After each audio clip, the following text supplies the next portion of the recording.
What's going on, everybody? It's Nick Kosko with On3 Sports. Special conversation today with InterMat's Earl Smith, doing a little college wrestling, more specifically the dual meet, in the sense of this needs to be a national championship. I think that's the growing consensus now among a lot of the wrestling community. So, Earl, first of all, thanks for doing this, man. And I'll lead you off with the loaded question of, does college wrestling need a dual meet championship to determine the national champion each and every year? Well, first, thanks for having me on, Nick. I say absolutely. Really, our sport's good enough, it's entertaining enough where you can have more than one marquee event per year. And, the NCAA tournament, that's our marquee event. I guess you can say, a Big Ten tournament, stuff like that. But, it's so much better for engaging kind of casual fans.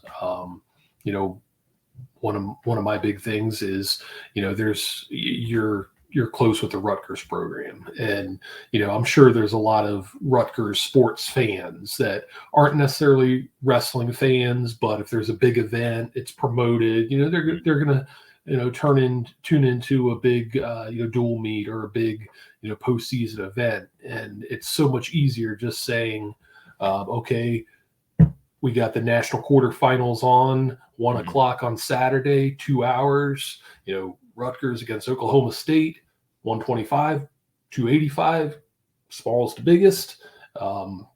It's easy to figure out rather than, let's say, the Big Ten quarterfinals where you may say, opening match, you got Dean Peterson here. Then next you got, Dylan Chauver and Mitch Moore wrestling at the same time. Then we got an hour or so before anybody else is going. Then you got Soldano and Poznansky wrestling at the same time. And then Slavikowski, it's, for somebody that's not a diehard fan, I love watching the tournaments, and it's cool when I can follow, multiple mats, but, not a lot of people can. So it's, much better product, better for TV.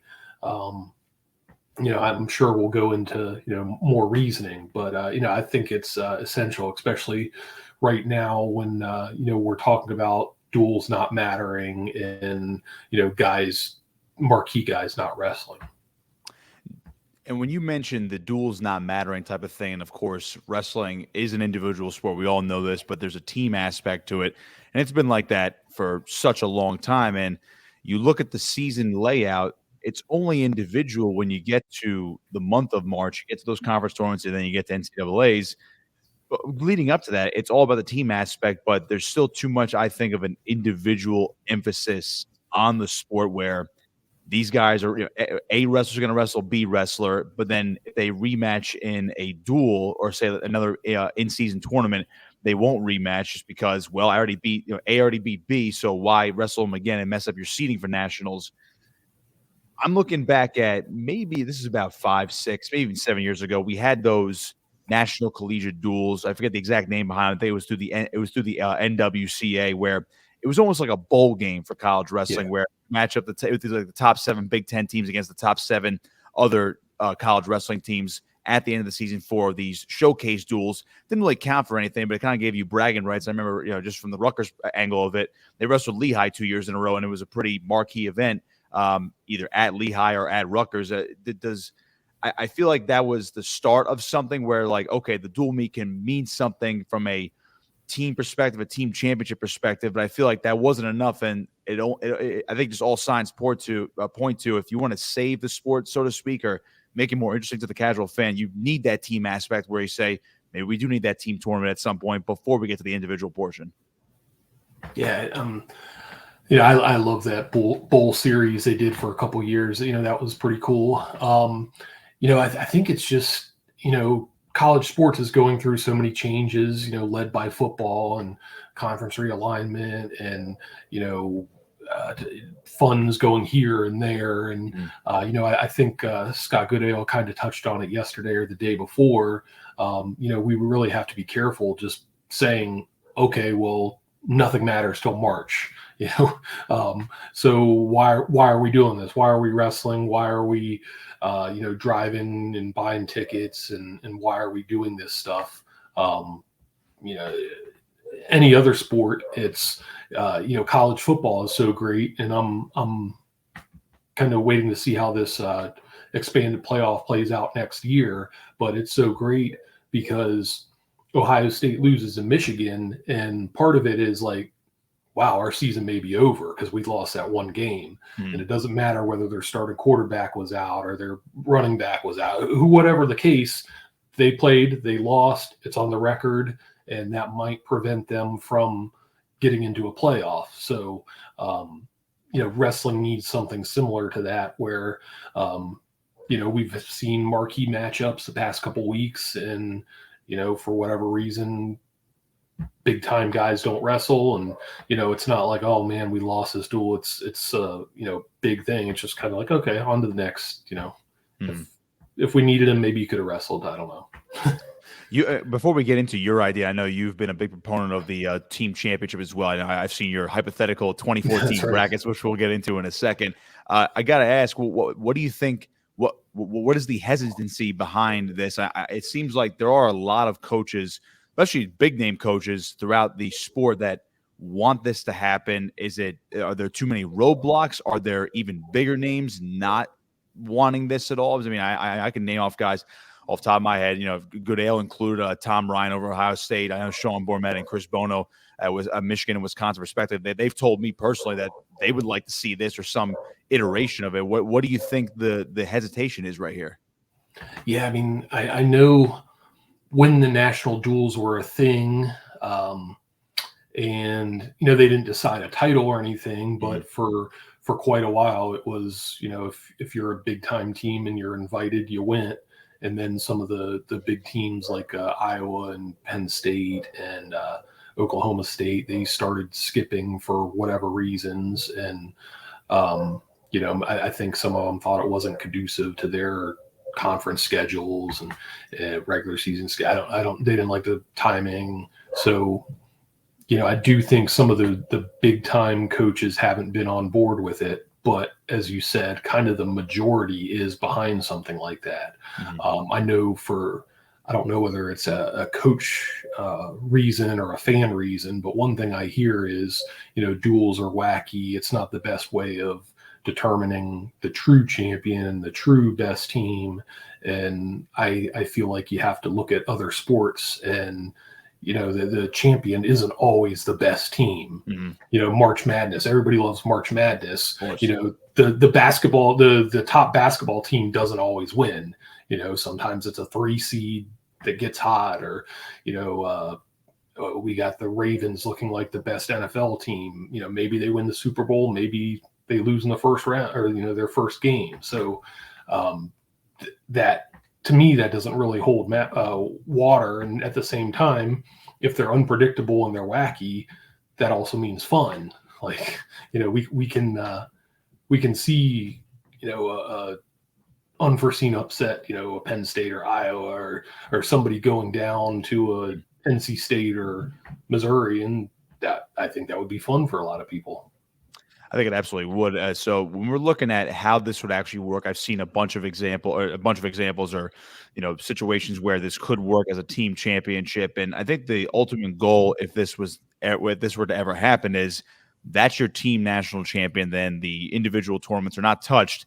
The only thing you take away is the team scoring out of it, or maybe you keep the team scoring in it and you say, okay, that was your tournament champion rather than your actual dual meet champion. So I think you could still differentiate the two between them, but you're just adding something to the season. So if you're adding something to this college wrestling season, when do you do it? I think that's the biggest concern with some of these coaches who may want it or maybe on the fence with it, is that, all right, do you do it after the individual tournament and when everyone's beat up, or do you do it in the middle of the season where some guys could be hurt? But then I think of it that way, where if you do it in the middle of the season, that's probably the best way to do it, because then you're simulating basically every other sport. Not every sport, or every other sport, not every team's going to be healthy all the way around, and that's the case for wrestling regardless if duels matter or not. So I would say make your team championship that last thing in February before you say, all right, we're going to switch it now to the individual portion. I look at the prime example. I think most states do this anyway, but New Jersey to me is the best example of it, where they do all these team championships, these team playoffs, and then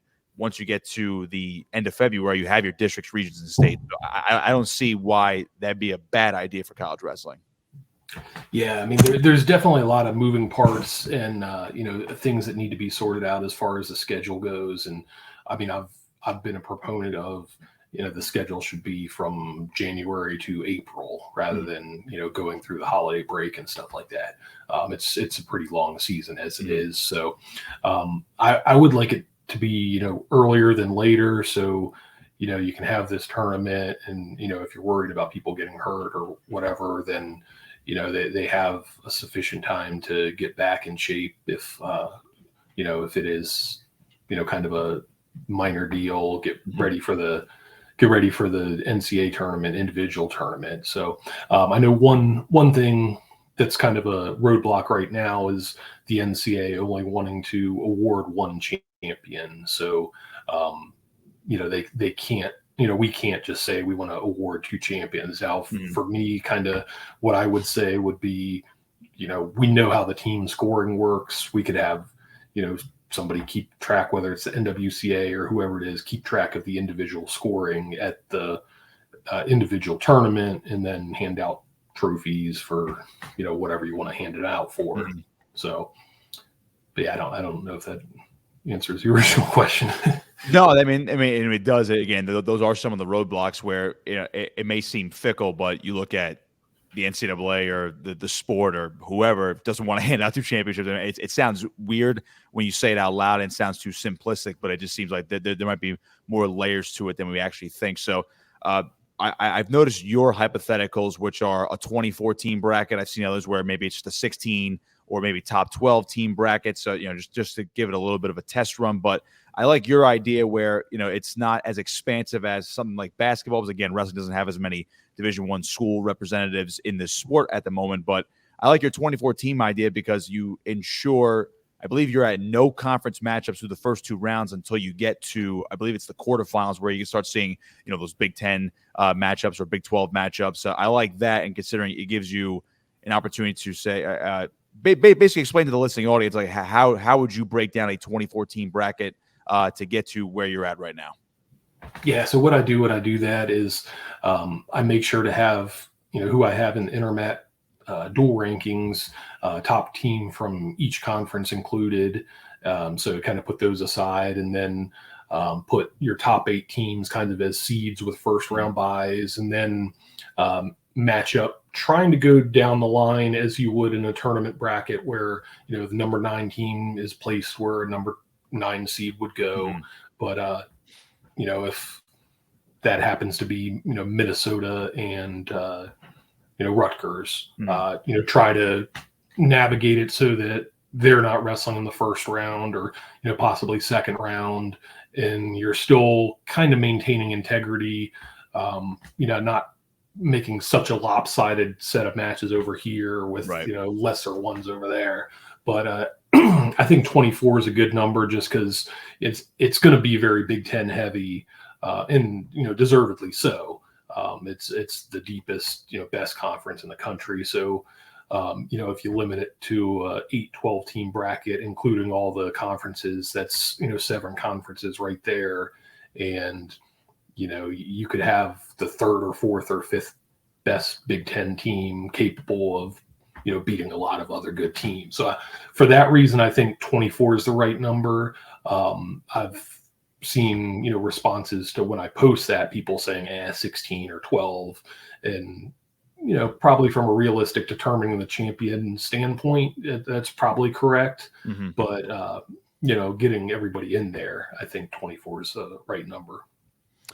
When you look at a team championship from the perspective of bringing eyeballs, and this is basically, I think this is the biggest factor right now, because you look at other sports, other Olympic sports in particular, around the same time that are drawing more eyeballs, especially from the television and digital streaming platforms. And again, I don't pretend to know the numbers offhand or to the T at this point, but I do know, based on reports I've seen over the past couple of years, the viewership, at least even for the NCAA tournament, where you have all the individuals going for these national titles, that has dropped over the past couple of years, despite the fact that we've seen some new blood, we've seen some history, we've seen some crazy things. And I know as a wrestling community, we love it every year. The tournament is always sold out, no matter where it is, even out in Tulsa, Oklahoma, where it'd be a little bit difficult to get to. But you look at that and you say, I can't think of any other reasoning to say that you can't do a team championship because it's going to drive up viewers, because we've seen, at least maybe from a Big Ten perspective on the Big Ten network, where those ratings have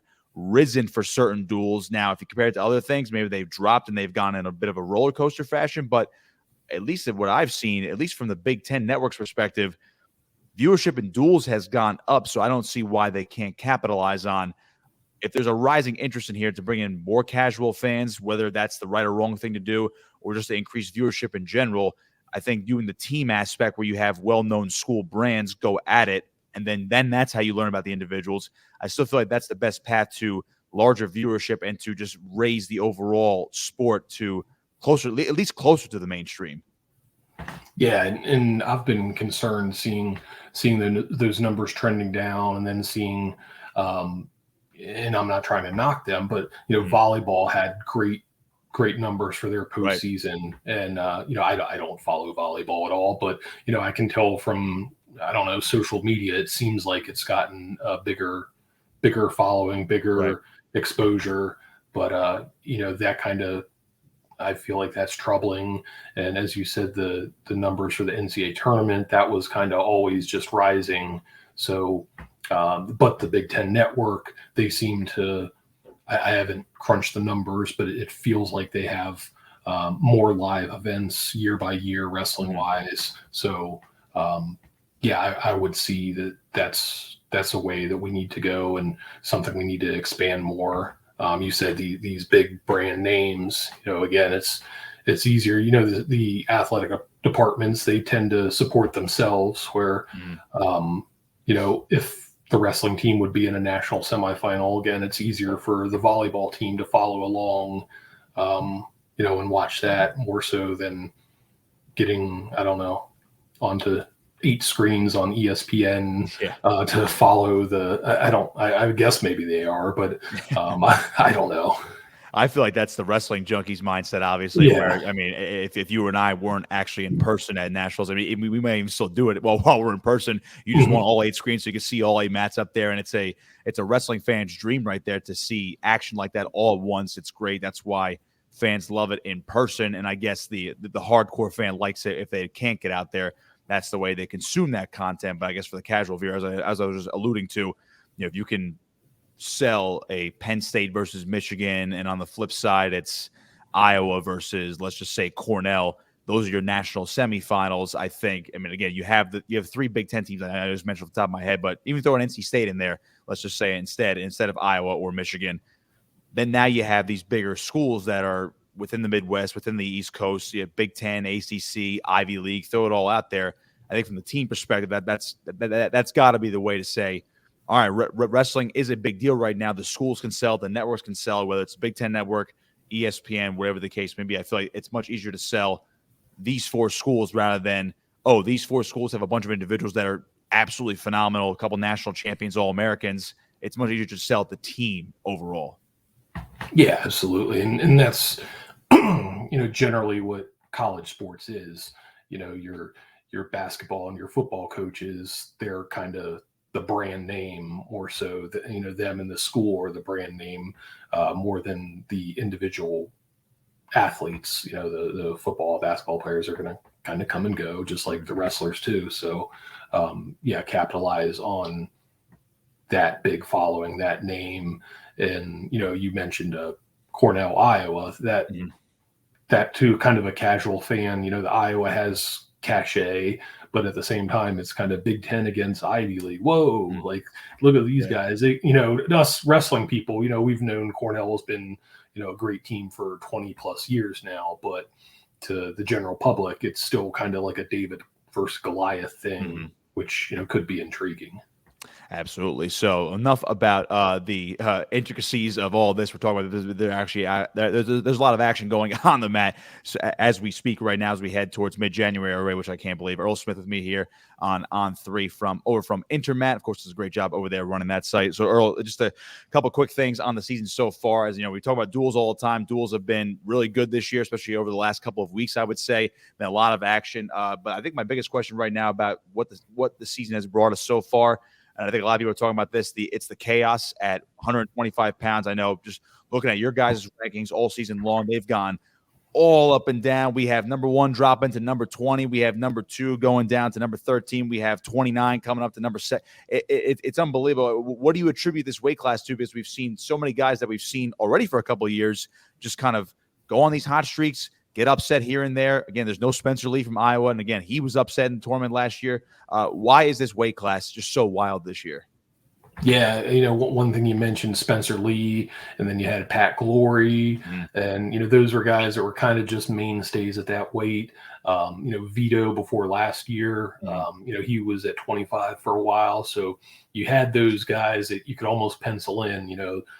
Depending, it doesn't really matter. They're going to be in the semifinals. They're going to win pretty much every duel they wrestle. So you don't have that marquee guy that's going to just dominate. And I think generally that's fun. I like seeing a Gable Steveson come back, for instance. Right. But at the same time, when you have a guy that's that great, sometimes it's just like, okay, well, we're not worried about that weight class. We know how it's going to play out. So, but yeah, that 25. I think every week of when I post our rankings, I do a little post with it, kind of highlighting some of the main changes that happened, and it's almost like a running joke. Like, okay, here's our 125 update for the week, because I don't know. I probably should keep track of it, but I think there's I don't know how many weeks in a row the guy that's been number 2 is lost. So. It seems like quite often. I know Anthony Noto, your current number 1 from Lockhaven. He's been number 1 now, I believe, for now 4, 5, 6 weeks. But even before that, he was bouncing up and around. But now I think he's been the mainstay so far this year. A couple more for you. Everyone talks about Penn State as the dominant force in the sport right now. They haven't had as many duels this year yet. A couple of their big guns have not wrestled as much this year. You're looking at Carter Sirachi, Aaron Brooks, Bernie Truax, who just transferred in as well. Those former national champions in Sirachi and Brooks. Obviously, they lost Shane Van Ness at 149, national title contender, but doesn't seem to have phased the Nittany Lions so far. What do you make of the chase for Penn State? I know we were just talking about duels, and now it's all about a chase for the tournament title. At this point, it's basically Penn State and everybody else. Does anybody catch Penn State this year? Can they be got this year, essentially? Again, they have the national champions in the lineup, but it feels like this was a year where they could have been caught, but there's been no indication, at least so far. Yeah, I mean, I think short of a huge collapse, it's theirs to lose, and I think that they're going to win by a pretty comfortable margin. That kind of came back a little bit with the Van Ness injury, but they have 2 true freshmen that I'm kind of on the brink of putting into the rankings. I know a couple of people had questions about that. I for true freshmen, I want to see that, whether it's a coach or somebody telling me like, yeah, this is our guy, this is who we're going with. I think we're kind of at that point with those guys, but I think they're gonna chip in with I don't even know how many points as of yet, but they look pretty good so far. That's Braden Davis at 25 and Tyler Kasich at 49. But I don't know. Preseason, I kind of looked at what everything else was shaping out like, and that race for 2 through 8, 2 through 10, that's really going to be tight. There have been times looking at the tournament rankings. I don't know. I think maybe 3 and 8 would be separated by 7 or 8 points. And, that's a guy getting upset could put you from 3 to 8, or, a guy getting upset could put you from 8 to 3. So I think that portion of it will be pretty fun for people to follow in the postseason.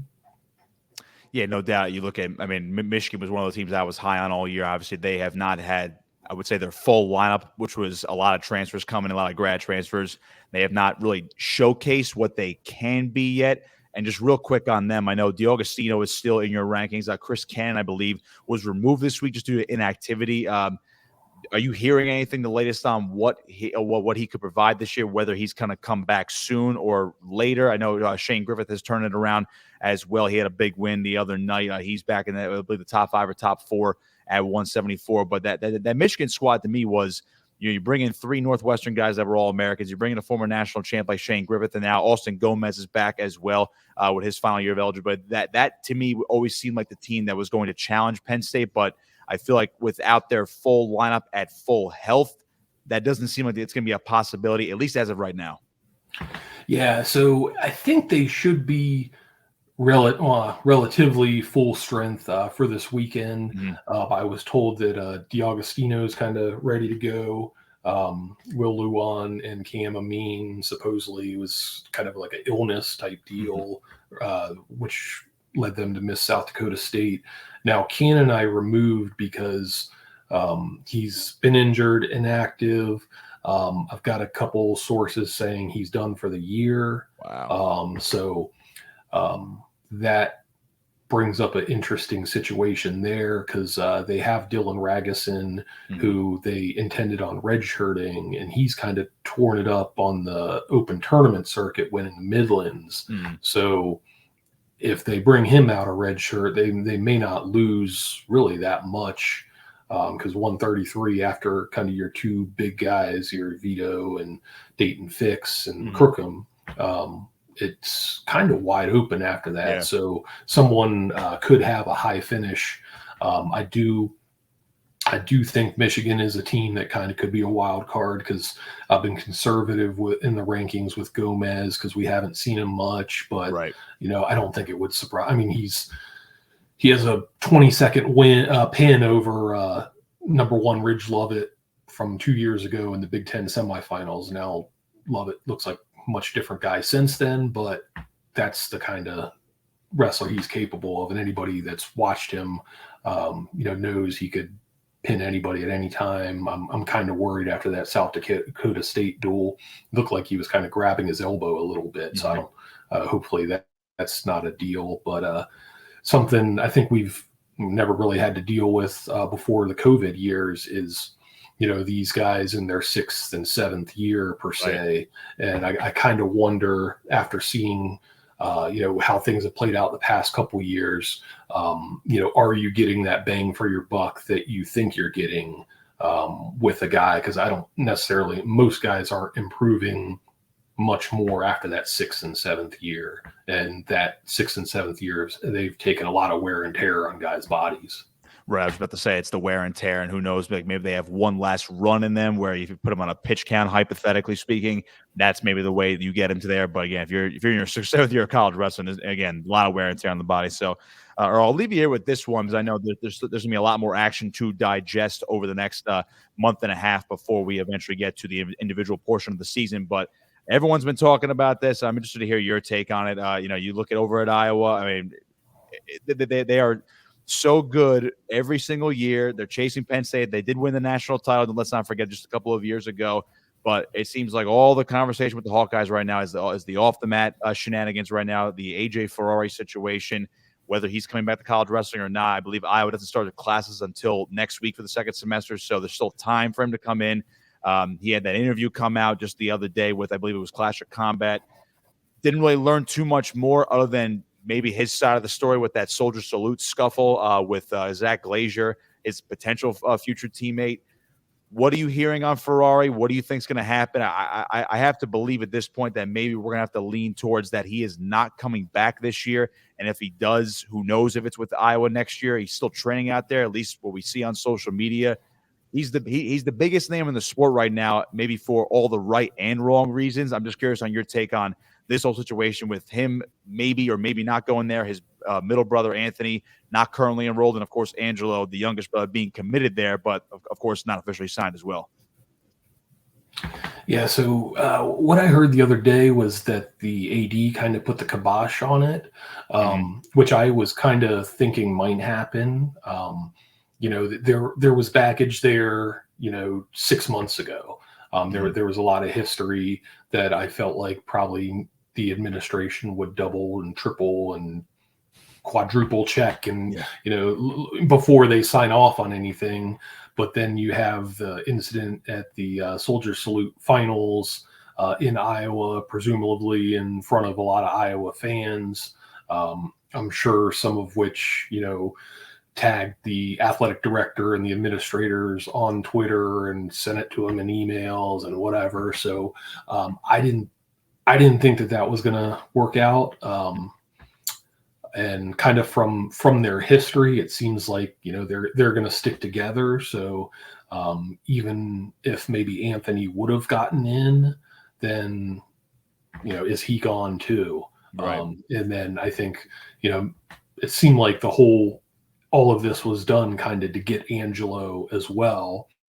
And, you know, does he stay around as well? He's at least got some time before, you know, enrolling there. But I don't know. I don't see them, at least AJ, wrestling this year, just because, you know, Willie, my boss, and from Matt Scouts, he had his show earlier this week where he detailed a couple schools that the Ferrari family reached out to.